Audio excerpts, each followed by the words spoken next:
Bendiciones, arrancamos con el capítulo 13 de Marcos, que dice así: Jesús predice la destrucción del templo. Jesús salía del templo cuando uno de sus discípulos le dijo: Maestro, mira qué piedras, qué edificios. Jesús le dijo: ¿Ves estos grandes edificios? Pues no va a quedar piedra sobre piedra, todo será derribado. Esto viene mucho a colación de lo que hablamos en el capítulo anterior con respecto al diezmo y las ofrendas, y aquí está hablando justo del templo, del cual, bueno, los que no están a favor del diezmo dicen que al no encontrarse el templo, el diezmo quedaría sin efecto, entonces las ofrendas sí seguirían vigentes porque son las que más se manifiestan en el Nuevo Testamento y está más dirigido a nosotros. En cambio, el tema del diezmo era dirigido a los judíos, no a los gentiles. Pero vuelvo a decir, son decisiones muy personales el diezmar u ofrendar, pero eso sí, quiero que te quede claro que si no diezmas o no ofrendas, no quiere decir que Dios te deje de amar. No quieras comprar el amor de Dios haciendo cosas que a lo mejor no nacen de tu corazón o tal vez no es el trato que Dios te quiere dar. Sí, soy consciente de que las iglesias protestantes puntualmente no reciben subsidio estatal, al menos en nuestro país. Entonces se sustenta con lo que uno ofrenda o la persona que quiera diezmar, porque hay gastos como en toda casa y la iglesia es nuestra casa y tenemos que mantenerla. En ese sentido lo puedo comprender y me parece incluso hasta razonable. Pero también hay obras que hay que sostener, como son enviar misioneros y, como dice la palabra, sostener a las viudas y a los huérfanos. Vos fíjate cuando vas a una iglesia que cumplan lo que dice la palabra. Eso te va a dar una clara idea de que vas a una iglesia y no a una empresa. Porque hay iglesias que están manejadas de alguna manera como empresas y otras realmente sujetas a la palabra del Señor. Bueno, continuemos. Señales antes del fin, versículo 3. Estaba Jesús sentado en el monte de los Olivos, frente al templo, cuando Pedro, Jacobo, Juan y Andrés le preguntaron por separado: Dinos, ¿cuándo sucederá todo esto y cuál será la señal de que todas estas cosas están por cumplirse? Jesús les respondió: Cuídense de que nadie los engañe, porque muchos vendrán en mi nombre y dirán: Yo soy el Cristo, y a muchos los engañarán. Cuando oigan hablar de guerras y de rumores de guerra, no se angustien, porque así es necesario que suceda, pero aún no será el fin. Se levantará nación contra nación y reino contra reino, y habrá terremotos en muchos lugares, y habrá también hambre. Esto será el principio de los dolores. Pero ustedes tengan cuidado, porque los entregarán a los tribunales y los azotarán en las sinagogas. Por causa de mí los harán comparecer ante gobernadores y reyes para dar testimonio ante ellos. Pero antes tendrá que proclamarse el evangelio a todas las naciones. Acá tenemos la respuesta.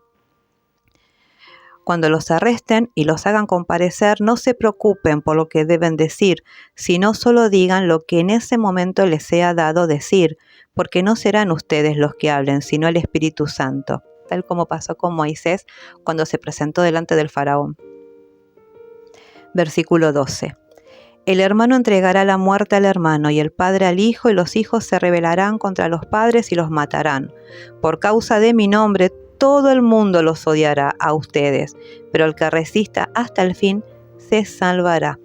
Versículo 14. Ahora bien, cuando vean que la abominación desoladora de la que habló el profeta Daniel se encuentra donde no debiera estar, el que lee, que entienda, entonces los que estén en Judea huyan a los montes. El que esté en la azotea no baje a su casa ni entre en ella para tomar algo. Y el que esté en el campo no vuelva atrás para tomar su capa.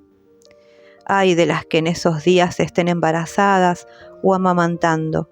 Pídanle a Dios que esto no suceda en el invierno. Lean Daniel, es maravilloso ese libro.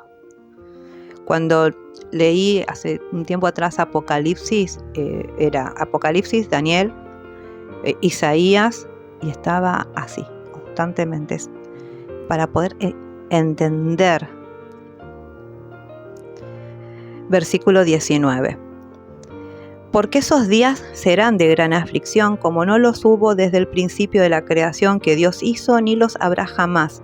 Si el Señor no hubiera acortado esos días, no habría quien se salvara, pero los ha acortado por causa de sus elegidos. ¿Será por eso que tenemos esa sensación de que los días son cortos, que pasan tan rápido los días, las semanas, los meses, ni hablar de los años? Versículo 21.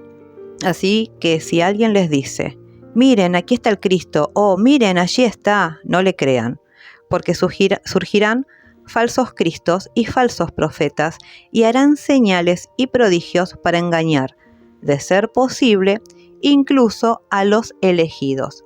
Pero ustedes tengan cuidado, ya los he prevenido de todo. Tenemos que anotarnos todos estos consejos que nos dio el Señor para no caer en las garras de los simuladores.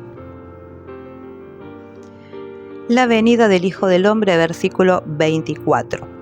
En aquellos días, después de esa gran aflicción, sucederá que el sol se oscurecerá y la luna dejará de brillar. Las estrellas caerán del cielo y los poderes celestiales se estremecerán. Entonces verán al Hijo del Hombre venir en las nubes con gran poder y gloria. Y Él enviará a sus ángeles para reunir a sus elegidos de los cuatro vientos, desde los extremos de la tierra hasta los extremos del cielo. Fíjense que va a venir de una manera diferente, no va a venir como nosotros lo imaginamos cuando estuvo aquí en la tierra entre nosotros. Va a venir como el rey, como el soberano, diferente a cuando vino la primera vez que nació en un pesebre. Versículo 28. De la higuera deben aprender esta parábola. Cuando sus ramas se ponen tiernas y le brotan las hojas, ustedes saben que el verano ya está cerca. De la misma manera, cuando ustedes vean que todo esto sucede, sepan que la hora ya está cerca y que está a la puerta. Por eso hay que orar y decirle, Señor, que pueda ver con ojos espirituales lo que mis ojos terrenales no captan, lo cual es mucho nos perdemos. Versículo 30. De cierto les digo que todo esto sucederá antes de que pase esta generación. El cielo y la tierra pasarán, pero mis palabras no pasarán. En cuanto al día y la hora nadie lo sabe, ni siquiera los ángeles en el cielo, ni el Hijo, solo el Padre lo sabe. Pero ustedes presten atención y manténganse atentos, porque no saben cuándo llegará el momento. Es como cuando alguien deja su casa y se va lejos y delega autoridad en sus siervos y deja a cada uno una tarea y ordena al portero mantenerse despierto. Así que ustedes deben mantenerse despiertos porque no saben cuándo vendrá el Señor de la casa, si al caer la tarde o a la medianoche o cuando cante el gallo o al amanecer, no sea que venga cuando menos lo esperen y los encuentre dormidos. Esto que les digo a ustedes, se los digo a todos. Manténganse despiertos. Atentos, despiertos, observando las señales, pero por sobre todas las cosas, orando. Orando, el Señor nos va a guardar, el Señor nos va a abrir esos sentidos espirituales para que estemos atentos, alertas y podamos darnos idea de cuándo empieza todo a cambiar. Hace poco tiempo, me pasó algo muy particular en un lugar en el cual sentía que era un tema espiritual. Pero honestamente lo digo, me cuestioné diciendo no debe ser, no creo. Estoy equivocada, tendría que hablar con alguien para ver si lo que percibo, no quiero usar la palabra sentir, es correcta. Pero bueno, no se pudo dar el diálogo con la persona con la que quería hablar. Y bueno, Pasan los meses y parecía que lo que en ese momento a mí me afligía, porque estaba una parte de mi alma, ¿no?, convencida de determinadas cuestiones, se está manifestando y pasando de la oscuridad a la luz. No me pone contenta acertar en eso, obvio que no, por unas razones muy particulares, pero también me sirve para entender que el Señor nos avisa, no, cuando nosotros le pedimos, nos avisa, nos preserva. Y cuando pasan esas cosas y no las puedes hablar con quien corresponde, no está mal tomarse una pausa y observar de lejitos a veces. Preservarse en el Señor. Yo lo hice, me preservé en el Señor y les puedo asegurar que volví otra vez, espiritualmente hablando, a estar bien.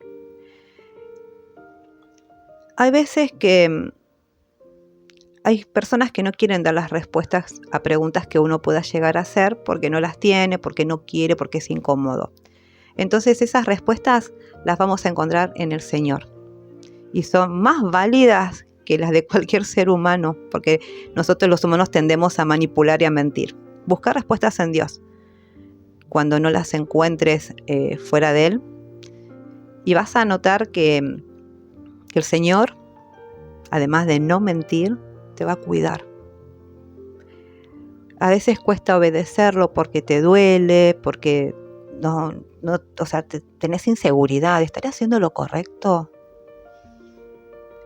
Siempre me identifico con Gedeón, que ya lo mencioné anteriormente, la confirmación de la confirmación.